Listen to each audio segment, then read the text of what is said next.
Praises to Yahweh and Yahusha. Welcome to my channel. Welcome to my channel, Israel and Grafted in Israel. And this is my first video, and I will be discussing ancient Hebrew script versus modern. Are those who say they are Jews a people of pure speech? I have been looking at learning Hebrew for a number of years. I actually got some cards, Ashkenazi Hebrew cards. I just would always kind of look at them and put them away. But now I've been really curious to learn the language and understand the symbols because there's a lot of correlations with Jamaican patois, which I can speak. So I looked at a chart which compares and contrasts the ancient Hebrew pictographs through the Phoenician all the way through to the modern Hebrew, which is coming from the Ashkenazi and Sephardic Jews, the modern Hebrew.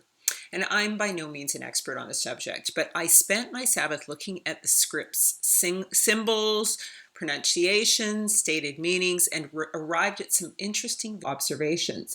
I think it provides some basis to challenge the authenticity of the current Jewish interpretations of the language. And it kind of caused me to wonder if they are, as Zephaniah 3:9 says, a people of pure speech in terms of their interpretation and pronunciation of the language. But it also shows you how far we as human beings have fallen away from our original state and speech. So ancient Hebrew is the original human language before it was confounded, and it derives through Heber, who did not build the Tower of Babel. He's 6 generations from Abraham. And it is strikingly different, almost completely in opposition to the current Hebrew of today that is spoken and written in Israel. And it's different not only in terms of the meanings communicated by the visual symbol, but also in its pronunciation and the meanings determined. And so just to lay the groundwork, I wanted you to hear a discussion on the correct pronunciation of the letters from some of the Hebrew Israelite ministries out there as they study it. Now, I don't agree with their doctrine entirely, only parts of it. I believe Gentiles, Ham and Japheth, are grafted into Israel because that is the good character of Yah. He is generous and gracious. And of course, we know that Job was a descendant of Esau, and he was one of the best men God found on earth. But regardless, I think this is a good teaching on the language. And from there, we can then go into the differences in and the evolution of the letters simply on the face of my first learning them and looking at them. So all of this is in service of providing a basis for revealing how far the people saying they are Jews might actually be from being the original people of Yah. So let me run through the full ancient Hebrew alphabet. A, Ba, Ga, Da, Ha, Wa, Za, Cha, Ta, Ya, Ka, La, Ma, Na, Sa, I, Pa, Taza, Kwa, Ra, Sha, Tha. Now the consonant or letter that I want to focus on is the I. This is the only letter that sounds different from the others. An example of the letter I would be the word Shema, which means hear or listen. Deuteronomy 6:4 says, "Hear, O Israel, the Lord our God is one Lord." All right, back to the topic. Now, a lot of times when I tell people that the original Hebrew alphabet is A, Ba, Ga, Da, Ha, so forth and so on, they laugh. And they say, "Brother, that's not real. No language don't sound like that." Okay, let me show you something. This is a language called Sanskrit, and these are the consonants of that language. Now, I'm going to let the guy say it for you. I'm not going to play them all because they all sound the same, but listen to this. Ka, Ga, Da, Pa, sa, ha. So here's another old language based off the ah sound. And if you're an Israelite, you know that all languages come from the original language, Hebrew. So it's not a big stretch to believe that the original Hebrew alphabet was indeed ah, ba, ga, da, ha, etc., etc. Now, as I said earlier, the only exception to this rule is the sound ah. It's the Hebrew alphabet. Now, in modern Hebrew, this would be Aleph, Bet, Gimel, Dalet, so forth and so on. But that is not ancient. In the ancient Hebrew, it would be A, Ba, Ga, Da, Ha, so forth and so on. Now again, many people will say, that's not real, that's made up. Okay, but watch this. This is from a website called HebrewForChristians.com. The website address is in the top right-hand corner. This is the actual page, but I added the blue borders just to make it look better. Now, notice that we have the beginning of the alphabet listed. Now I'm going to click on this speaker and let you hear how they say this. Listen. Ah, ah, ba, ba, ga, da, da. That sounds familiar, doesn't it? That's exactly how I said the ancient Hebrew sounds. Ah, ba, ga, da, ha, so forth and so on. Now, I don't want to be misleading. The reason they're pronouncing it this way is because they're using vowel points that produce the ah sound. However, this is actually the proper way to say it. This first letter is equivalent to an A, which gives you ah. This letter is a B. You simply add an A to the end of it and you get ba. This letter is a G. You add an A to the end of it and you get ga. This letter is D. You add an A to the end of it and you get da. So all they did was add an A to each character to get the ah, ba, ga, da. This is actually the correct way to say the ancient Hebrew alphabet. Look at this. This is an article called Proto-Hebrew Had a Single Vowel. The web address is in the top right-hand corner. The word proto means first or original, like prototype. So this article is talking about how proto or original Hebrew had a single vowel. Now they're calling it a vowel. We understand that it's just the sound, but the point is the same. Watch. Let's go down to the third paragraph. Look at the highlighted part. It says, written languages beyond the Egyptian and West Semitic differentiate vowels even in shorthand writing. In other words, when you read most languages, the vowels are included in the writing. It says, to omit the vowels is odd, meaning it would be strange to write a language and leave the vowels out of the text. It says, unless vocalization was unessential or unambiguous.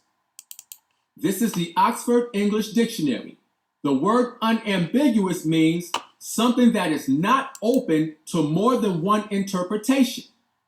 So let's read it again. It says, to omit the vowels is odd unless vocalization was unessential or unambiguous.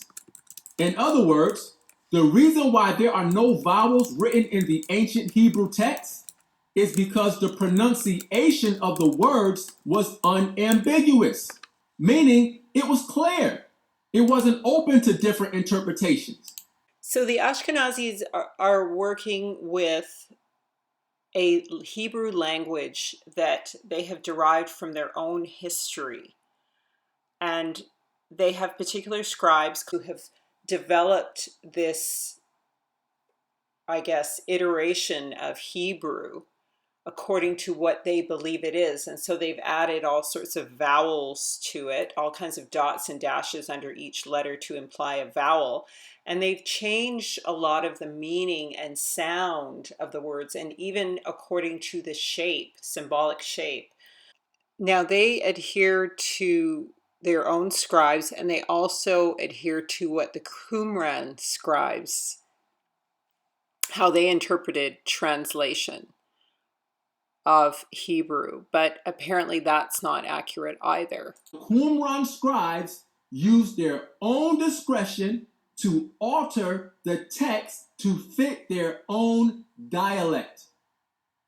So although the Dead Sea Scrolls was a great discovery, it's still not a reliable source for the ancient pronunciation of Hebrew words. Here's an example of what I mean. Remember earlier I said that the wa, when used as a vowel letter, can produce more than just the U and the O sound? Watch this. This is the same article dealing with the Dead Sea Scrolls. It's focusing on the letter wa and the letter yod. It says, letter A, wa stands for any vowel. It says, there are vowel additions that are meant to help pronunciation and identification of forms that are peculiar to the Qumran scribes.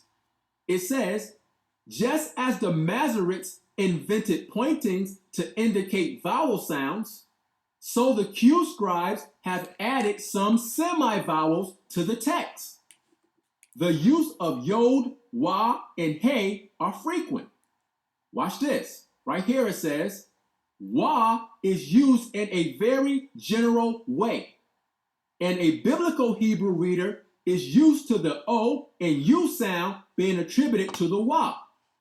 But the Q scribes, the Qumran scribes, are more general with the use of wa, and they employ it with great frequency to stand for any vowel sound, from Sheva to Kemetz, etc. In other words, the Dead Sea Scrolls uses the wa to sound like o, u, and e. Now that is not a reliable system. All Hebrew letters started out as symbols. They're called pictographs. Before this letter looked like this, it started out like this. This is the picture of an eye. This is the origin of the Hebrew letter ayin. Now, let's look up the word ayin and see what it means. Here it is. And it means eye. Eye, a physical eye. So the word ayin means eye. That's clear. The letter itself started out as the picture of an eye, and even still today, the word ayin means eye.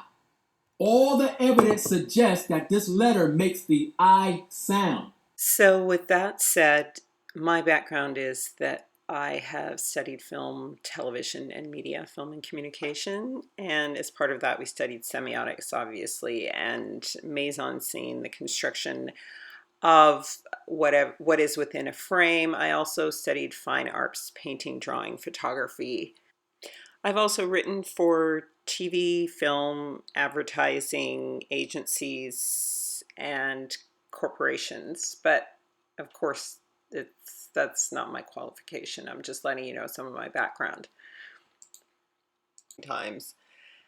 And so this is how I am approaching my reading of the words, but most of all through prayer. And this is based on me on a Sabbath just deciding to look at the Hebrew language. I've wanted to learn Hebrew for a long time, and I want to learn the original Hebrew because both the 10 tribes of North America of Azareth share Hebrew with obviously Judah and Ephraim. These are just my observations.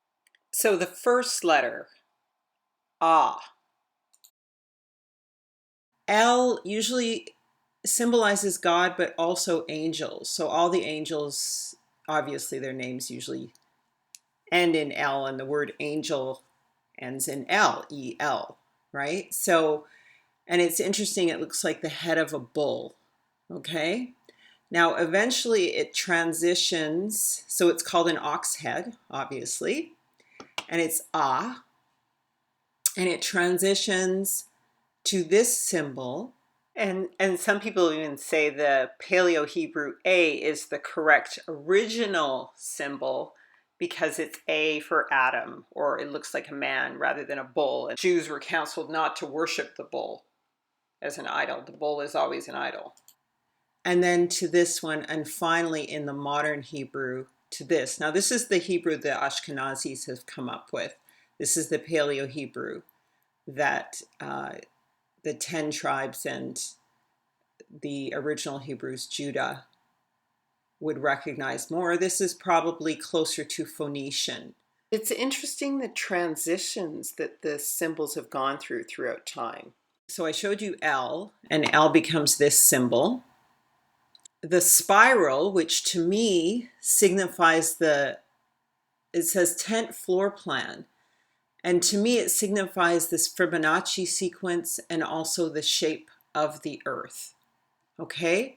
And so the earth is, God says he sits above the circle of the earth and has stretched it, the heavens out as a tent for us to dwell in. So this kind of fits with flat earth, you know, with the kind of God's eye perspective of the world and then the continents drifting outwards in a spiral. And the sun and moon moving up and down the firmament in a spiral. And you see it's still kind of a spiral here, but it looks like a G, and then it ends up as a Y. So the symbol for the hand of God is this. See, it's a long arm of God, the Y. And the symbols in the word Yahweh are the arm of God, Y, and you see it's the right arm. If it's a person facing you, that's their right arm, and the hand is open to give. So that's the symbol of God, the giver of life, the giver of all things. Okay, and the tent peg is also in the words Yahweh, as well as the man with his arms raised. So the man praising God. So all three of these letters look like a Y, or so Yad, which is the letter for God, is E, Y or E. Yeah. So these are the three symbols for God, all look like Ys. Tent pegs to secure you, praise. So with Bet, Ba having evolved from a spiral into a what looks like a right side up Y, the earth has become God. And now when you look over to the modern Hebrew, so this is the Ashkenazi Hebrew, now the Y is upside down.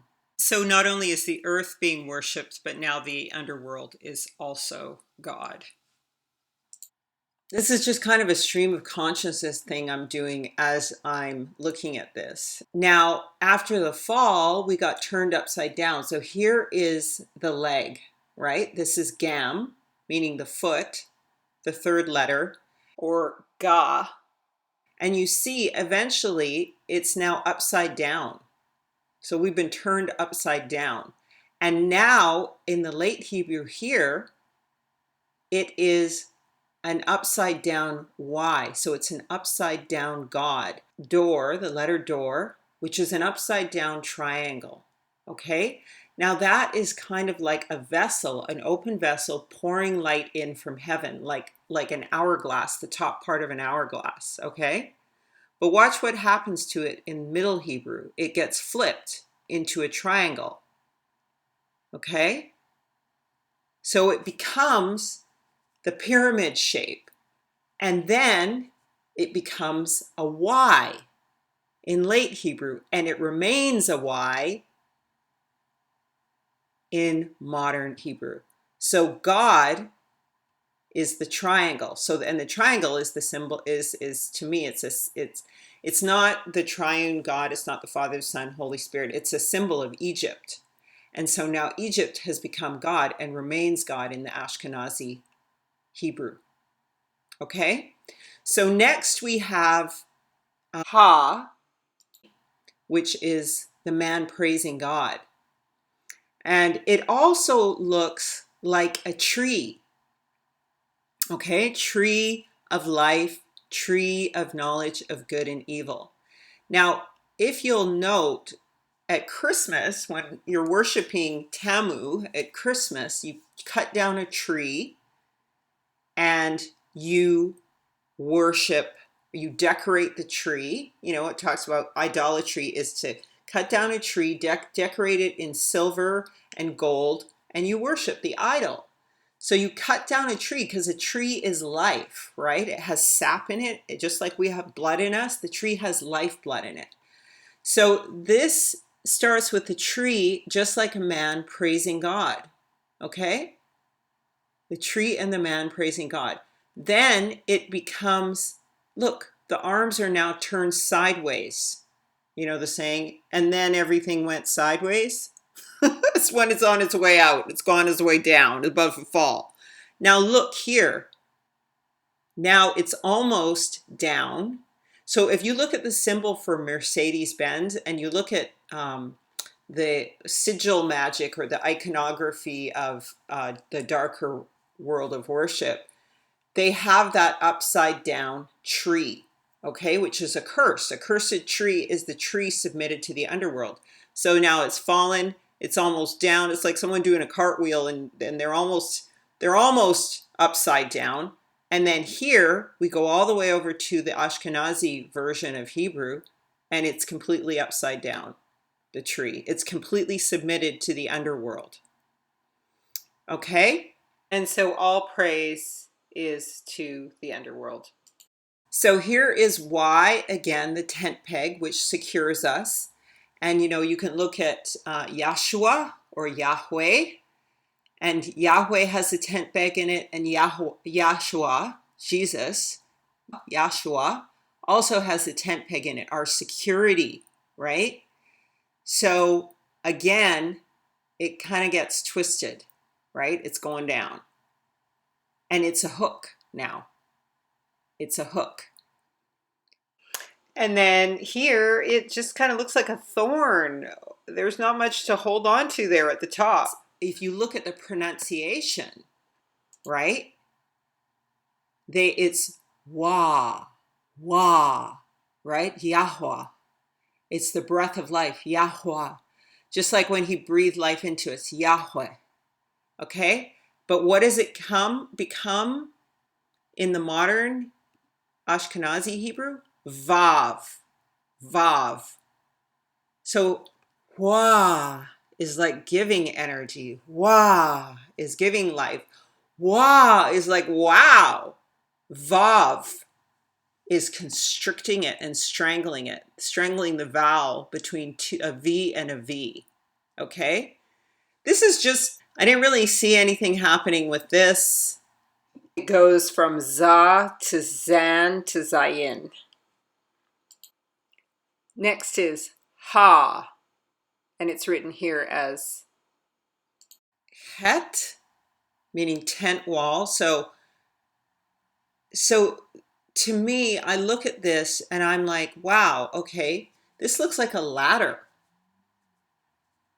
Like Jacob's ladder to heaven, right? And then it changes here. It looks like the symbol for pi. So it's getting a little bit corrupted here. And it's het, tent wall.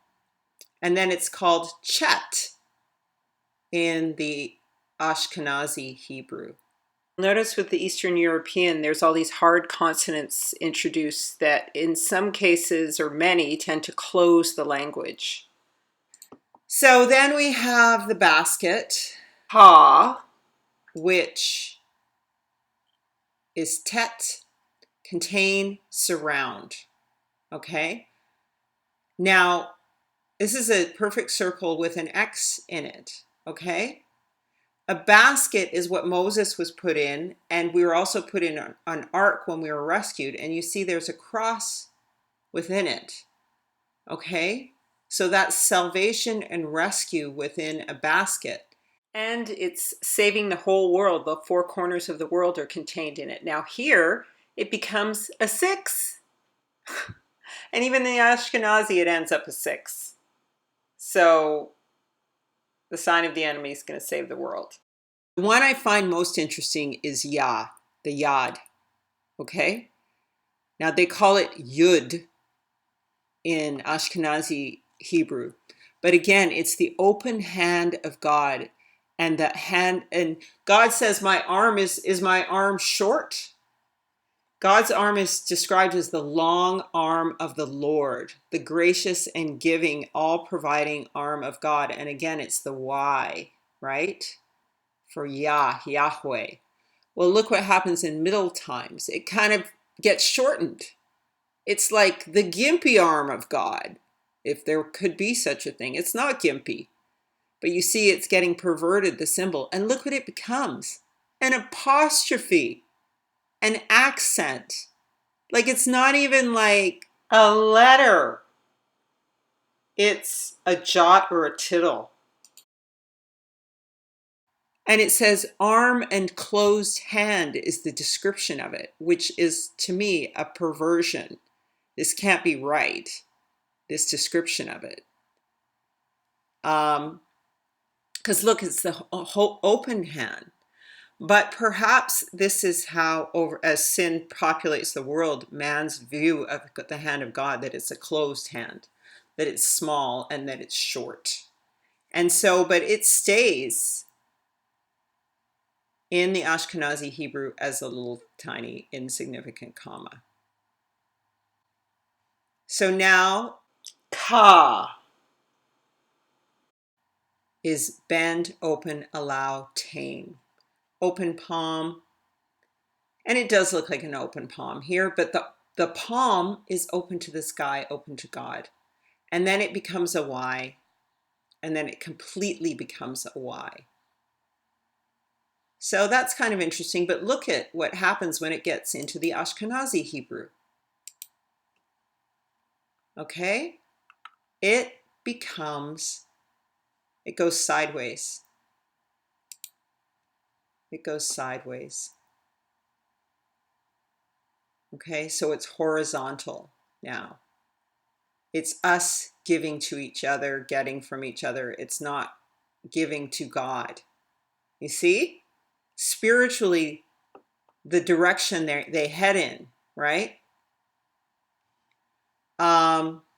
This one's lamb, shepherd, staff. Okay. And look at here, it's the rod and the staff. Here, that's in the middle. Early, it's the rod and the staff. It has a base. Here, it kind of looks like a 6. And then here, it still kind of looks like a staff, but with a hook on the end of it. And eventually, it's a crooked stick. It doesn't even look like a staff here. In this interpretation, it's like a scepter. It's I goad, I control, I rule. So it's almost like the scepter of a king. Okay, water, mem, is symbolic of water. Ma. Okay, now Christ talks about how living waters shall flow. Water is for baptism. We had the flood with Noah. The Israelites passed through the waters of the Red Sea to come into the Promised Land, and then the waters of the river Euphrates to come into the Promised Land. The 10 tribes were delivered to Azareth through the parting of the waters. Moses, of course, was delivered out of death in a basket on waters. So water is flat, it's level, it's vertical, and it's in line with the heavens. Now here it just becomes kind of a distorted shape. And look at, it's symbolic here of chaos, mighty, blood. Okay, and then this is the symbol it becomes. So yeah, so water is always washing, cleansing, ablutions, washing of sins, baptism, rescue, salvation. Okay, so seed looks like a sperm. Here it becomes a Y. Now there it's going to the left. It's going from the right to the left, okay? Here it looks like a Y. So the seed is God, because to me the Y is always symbolizing Yahweh, God. And then here it's just, again, it's a little squiggle, like a worm, and then it ends up like a curled up snake. So the snake is the seed. So sin, thorn, and it says grab, hate, protect. So here it looks like a telephone pole or upside down cross. Wasn't really seeing anything significant in that. But look what it becomes in the Ashkenazi Hebrew. It becomes an upside down triangle, opening to heaven, pointing down to hell. Okay? I just, it's fascinating. What else do we have? Okay, eye is the eye, to watch, to know, shade. Okay, so it went from an eye to a circle without any pupil in it. Okay, circle of the earth maybe, and then it becomes God. So we know that the all-seeing eye is the satanic symbol of God. So here it's already evolved to God. When it gets over to the Ashkenazi Hebrew, it remains Y, God. Even though it's G, G, symbolically, it's God. All-seeing eye. The mouth, Pa. Interesting, it's open this way, and then it's open the other way. Twisted mouth here at the end. It's quite straight here, slightly bent here. Interesting. Trail, saw. Not much changes with it, but again, it looks like upside down Y here, or a chair, or somebody walking. And then it gets completely flipped again to a Y. Journey, chase, hunt. So now it's interesting because Edom is called a hunter. Isaac is blessing Esau. He's given all of his blessing to Jacob, so he only has very little left to give to Esau, who just demands a blessing. So he says that you'll be a hunter. And he already is a hunter, but he'll live by the sword. And so now in the Ashkenazi Hebrew, it's almost a Y-like shape. You see the things that, so Esau has become God. It's an upside down symbol. So now, Qua, sun on the horizon. Okay, so not much happens with it. In the middle here, though, it kind of looks like an eye, and then it almost becomes a Y-like shape again. And then finally in the Ashkenazi Hebrew, it looks more like a Q or a P, but still it's kind of got a Y-like shape. And of course, you know, the symbol of the sun god, Ra, is a satanic symbol. So interesting. I love this one, Resh, Ra in ancient Hebrew, which is kind of a curious one I'm not really buying, because Ra is the sun god, you know, the first god that they worshipped in Egypt. So not so sure about that one. Ra, which is first, top, beginning, head of man. Okay? And it looks like a fist. Now, you know, with Esau and Jacob,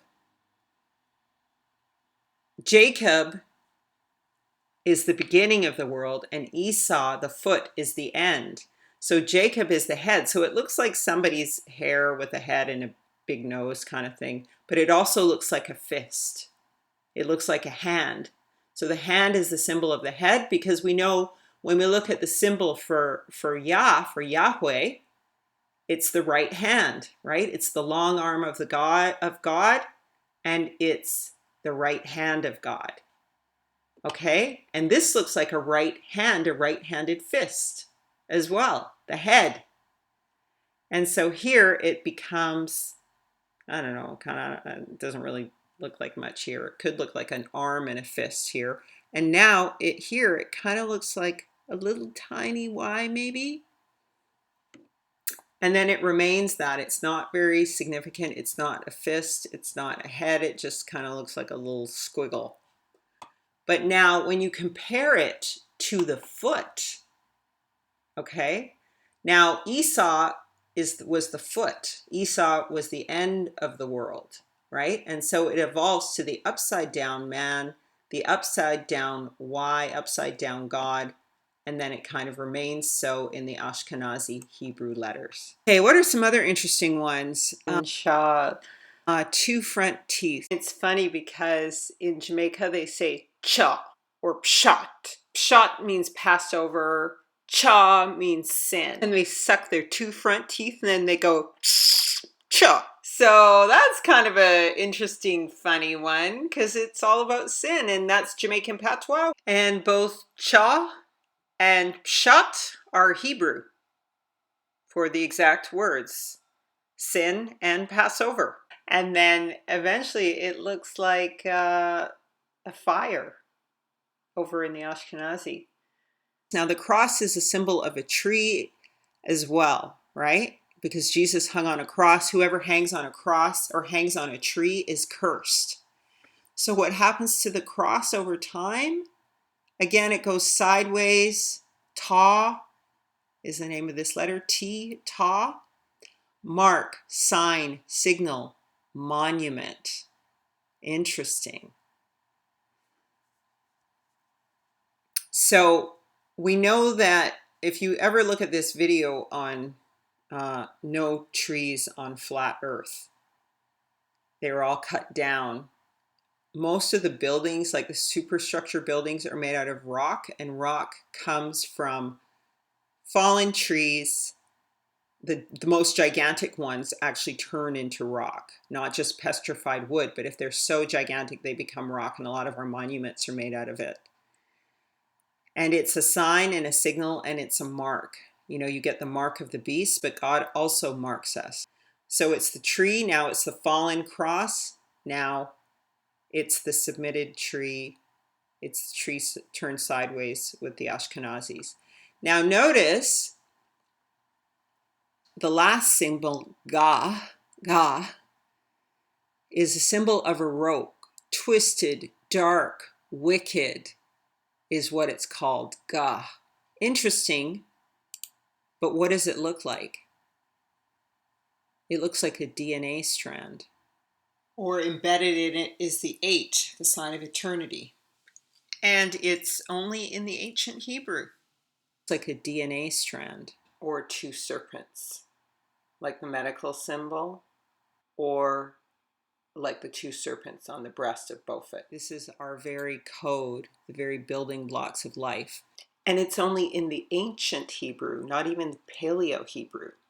And ancient Hebrew is supposed to be the original unconfounded language, because Eber, in the Old Testament, the grandfather of Abraham, spoke Hebrew. And the line of Abraham is the one of the 70 tribes that came out of the three sons, the three nations of Noah, Shem, Ham, and Japheth. Hebrew was the one language that was not confounded. It was the original language. And so, because the word is power, and by life and death is in the power of the tongue, so it holds the code for life, DNA. And what happens when it gets to the Ashkenazi and every other language, every other version of Hebrew? It's gone. Here is some info on the Ayin and Gayan. So it says, while modern Hebrew consists of 22 letters, the evidence suggests that there are additional letters in the original Semitic and Hebrew alphabet.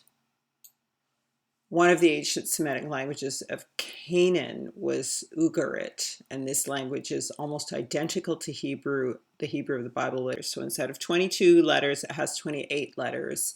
And one of the major differences between the Ugarit and the Hebrew is an additional letter, Gaian, which does not exist in Hebrew. Evidence such as this will be presented here to suggest that Gaian did originally exist in the Hebrew text of the Bible. But later it was written as ayin, the modern Hebrew. So the I replaced the helix type symbol. So below are a few examples of Hebrew words that are spelled with ayin that have more than one meaning. Infant, wicked, prophet, goat, heed, answer, weary, darkness, skin, blind, and so on. While one word with two meanings may not seem strange to us, as the English language is filled with words with more than one meaning, it is a very rare occurrence in Hebrew, and when it does occur, it suggests that there were originally two different words. In fact, the letter ayin represents two ancient letters. How can we determine which letter was originally used in a given word? For example, was ayin the Hebrew word? I can't really read that word. Originally spelled with an ayin or a gaian. When we compare the meanings of words on the table above, you'll notice the words in the far right column are related to darkness and wickedness. So like storm, clouds, rain, blind, and wickedness. Wicked, goat, city, bad, crafty. As the Hebrew word, I think it's, and I can't spell it here, means storm, which is the idea of darkness. We can conclude that it was originally spelled with a Gaian. Below are a few other words that were most likely originally written with a Gaian. Perverse, crooked, goat, crooked, various forms of crooked. So here's the modern Hebrew, the Greek, and the English. Modern Hebrew is Amora. In Greek, it's Gamoras. English, it's Gomorrah. So that's interesting. In modern Hebrew, it's love, but in these ones, it's lust for Sodom and Gomorrah. Only Hebrew is missing the Gaian. Arabic and other modern Semitic language has managed to retain both the ayin and the gaian as separate. Interesting. I wonder if it's a warning to us, and that's why they got rid of it, because it's the DNA strand. And once this DNA strand is introduced, the mutation, we can't never go back, people. Me say you can't go back. You take the mark of the beast and you plug into your eye. That's why they say eye. Plug into your third eye. And then you can't go back once you take the mark of the beast in your DNA. See there, sir? So don't take the mark. Don't take it. Don't take no tattoo, no kind of markings on your body. Oh, this one's really obvious. The Hebrew word I with the head means friend, but the DNA strand with the head means bad. It's like really obvious. It's a warning. Interesting. All who are weary.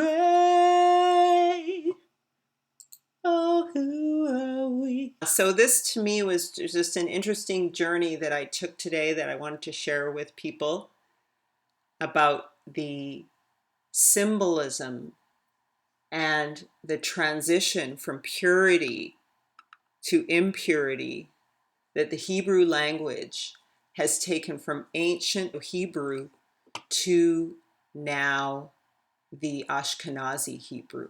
Now, the Ashkenazis are the descendants of Japheth and Gog or Magog. And so you see, they can't interpret the language properly. They put all these harsh consonants in it and they constrict it. And the Bible talks about when God redeems Israel, they will be people of a pure speech. And I think the pure speech implies not only returning to this pure language on a certain level, but also pure speech. When one of the prophets says, see, let your speech be always gracious, seasoned with salt. Zephaniah 3:9. At the end of the confusion of Babel, he says, at that time I will change the speech of the peoples to a pure speech, that all of them may call on the name of the Lord and serve him in one accord. The meaning of the name of Jesus. Now, when you read Hebrew, you read it this way. So you read it right to left. You always start on the right. God's arm is the right hand of God. So we shouldn't be reading left to right. We should be reading right to left. That's the original way to go. And even in this version of it, of the word Yeshua, now I'm moving away from Jesus because, this is how I'm being convicted. Everybody has their own journey. So it's Yeshua, okay? Yeshua. So it starts with the hand of God, and then it says man with raised arms, tent peg, man with raised arms, two front teeth, so sharply, tent peg, and then I. So the translation here they've got is he exists and exists. So he's eternal is their interpretation. And sharply secures and watches and shades. So here then see the tiny symbol for Yah. So the right hand and giving hand of the all-creating God, the all-powerful creator God. And then he is the right hand of God that gives and creates and provides. He praises God. He worships God. He is our security. So the tent peg is for security. It's not just and. And his security is a worship of God. And the two front teeth, shua, sharply, so distinctly, clearly, secures, watches over us, and shades us from death and the darkness of sin. So I just think, so this is the name of Yeshua, our Savior, Mashiach, our Messiah. So here is some other lists that I found. So these aren't quite as ancient symbols. So you can see the fist is still there. So it's interesting, the tet is the basket the snake surrounds. So it's like the earth, the circle of the earth and the four corners of the earth surrounded by a snake, like the flat earth or the Southern Cross, which is more associated with the Illuminati and the Catholics and everything. But it is also the basket of salvation that separates us from the world, that separates us from the enemy. So it's interesting symbolism. And then we have this one. So this is contrasting some of the major symbols. So again, you have the bull. And so the bull in English, interestingly enough, is the A, which is a triangle. So the triangle, again, is a satanic symbol. In modern Hebrew, it's an X. It almost looks like an X. It's still the bull. But an X is kind of a curse, right? And then the sound is ah. And then the hands praising God. And then Paleo Hebrew, it says Ancient Hebrew, Paleo Hebrew. They're defining it a bit differently in this list. So then it's in Paleo Hebrew, it's gone sideways. In Ancient Hebrew, it's proper praising God. In English, it's an E. So it's gone sideways as well. And then modern Hebrew, it's completely upside down. So even the difference between the English, now English is derived, a language coming from the seed of Japheth, from the northern tribes, and from the angels, actually. When you get to the Ashkenazi Hebrew, it's upside down. Again, God is insignificant, short, small hand, not even open, and defined as closed hand. It's an eye, at least it's pointing upwards in English, and it's a circle without a dot in it. It's a circle for an eye in English, the O, and then the Y for tent peg, I think it is, yeah. For the tent peg, becomes kind of a crooked cross here in Paleo Hebrew. That's kind of interesting. And then it's a U in English, which is kind of interesting. And then it's still a tent peg in Ashkenazi Hebrew. Anyway, guys, I hope you found that interesting. And I'm just going to say praise Yahweh, and Yeshua, and Shalom. Please like, subscribe, and share. Thanks for watching.